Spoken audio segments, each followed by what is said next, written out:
ফিলিস্তিনের দক্ষিণ গাজার খান ইউনুসের আল মাওয়াসি এলাকার কাছে ধ্বংসস্তূপের নিচে পড়ে আছে নিহতদের দেহ। সংবাদ মাধ্যম আল জাজিরা বলছে, বুধবার ভোররাতে টানা বিমান হামলা চালায় দখলদার ইসরায়েলি বাহিনী। গাজার পূর্বাঞ্চল সুজাইয়ায় আশ্রয় নেওয়া বাস্তুচ্যুত পরিবারগুলোর উপরেও হামলা চালায় ইসরায়েল। একই সময়ে জেইতুন এলাকায় ভেঙে দেয় আরেকটি আবাসিক ভবন। মৃত্যু বাড়তে থাকে প্রতি মুহূর্তে, বাড়তে থাকে আতঙ্ক। একটি ভবনে একই পরিবারের 5 জন, একজন বাবা, মা এবং 3 সন্তান একসঙ্গে নিহত হয়েছেন। দখলদার ইসরায়েলি বাহিনী একাধিক জায়গায় হামলা চালিয়েছে। এটি প্রকাশ্যে যুদ্ধবিরতি লঙ্ঘনের শামিল।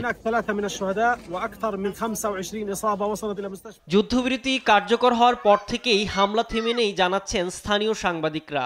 ফিলিস্তিনি স্বাস্থ্য মন্ত্রণালয়ের হিসেব মতে হামলায় আহত হয়েছেন প্রায় শতাধিক। ইসরায়েলি সেনাবাহিনীর দাবি, খান ইউনুসে তাদের সেনাদের উপর হামলার জবাবেই এসব আক্রমণ। কিন্তু হামাস বলছে ইসরায়েলের দাবি মিথ্যা ও হামলা চালানোর অজুহাত মাত্র। গাজায় হামলার পাশাপাশি লেবাননেও ইসরায়েলের আক্রমণ বেড়েছে। ঠিক আগের দিনই দক্ষিণ লেবাননের একটি ফিলিস্তিনি শরণার্থী ক্যাম্পে ইসরায়েলি বোমায় নিহত হয় ডজন খানেক।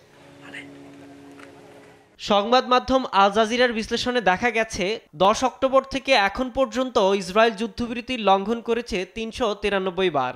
নিহতর তালিকা আরও বাড়বে কিনা বা আন্তর্জাতিক চাপ আদৌ কাজ করবে কিনা তা নিয়ে দুশ্চিন্তায় পুরো গাজা উপত্যকা। সাইদুজ্জামান, নিউজ ডেস্ক, দেশ টিভি।